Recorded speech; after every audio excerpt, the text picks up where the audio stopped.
So let's say you're stuck between two choices. Make a road trip, 180 kilometers, probably take you about 2 hours, 2.5 hours, depending on your speed. Or you could fly, but it will be a two-way trip of a little over 1,000 kilometers. Which will you choose?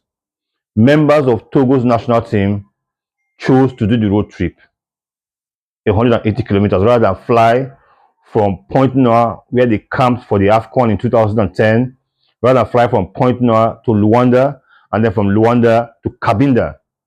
Over 1,000 kilometers of flying, they chose to go by road from Point Noir to Cabinda, 180 kilometers of driving. But guess what? That turned out to be one of the biggest horror stories of the Africa Cup of Nations. My name is China Ikwereman Acheru. I'm Nigeria's #1 storyteller. The story goes this way. Togo had camped in Point Noir before the AFCON of 2010 in Angola, and CAF had its security guidelines for countries coming to the AFCON. They fly to Luanda and then to their bases. Cabinda was a war-torn region. A group of separatists had operated in Cabinda for a long time, so there were security concerns. So according to CAF security guidelines, you fly to Luanda and then to Cabinda. But Togo's national team officials believed we would just make the short road trip to Cabinda. Of course, their vehicles were flanked in front and behind by military trucks. But midway into the journey, there was a rush of gunfire. It lasted about 30 minutes. Separatists came out from the forest and opened fire on the convoy. Players were scared. Some jumped out of the window, some fell on the ground and the bus, while they hoped and prayed that the bullets wouldn't get to them. The military personnel with the Togo's national team, of course, returned fire, but it was a blitz attack. And by the time that encounter was done, 3 people died on the spot. Togo's bus driver, Togo's assistant coach, and of course, Togo's press officer. Now, I've been in some of those bus rides before. I worked at a football club for about 16 years. I've been in some of those bus rides before.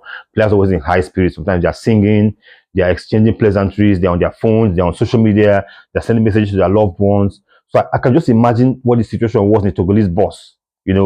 Probably talking about the next game at the AFCON, how many goals am I going to score, how well I'm going to defend, how well I'm going to save balls from getting to my post. So you expect that kind of thing, and all of a sudden, gunfire.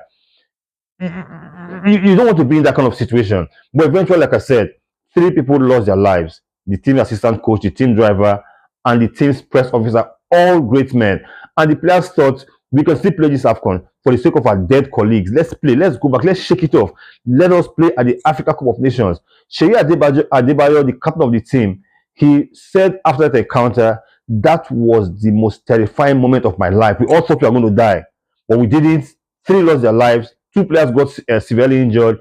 They wanted to go back to Angola, to Cabinda, and play the AFCON for the sake of their dead and wounded colleagues. But the country insisted that you pull out of the Africa Cup of Nations because of what they cited as security concerns. Now, it's easy for CAF to say they have their security guidelines, they didn't follow protocol. But who fixes a war-torn region to host an Africa Cup of Nations? Maybe only CAF. Cabinda has been war-torn for donkey years. There are separatist fighters all over Cabinda. Yet you want the whole of Africa to come and play a football tournament. Talk about playing football with terrorists.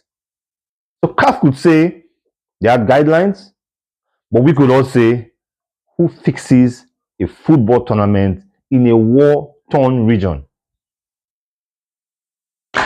Your guess is as good as mine.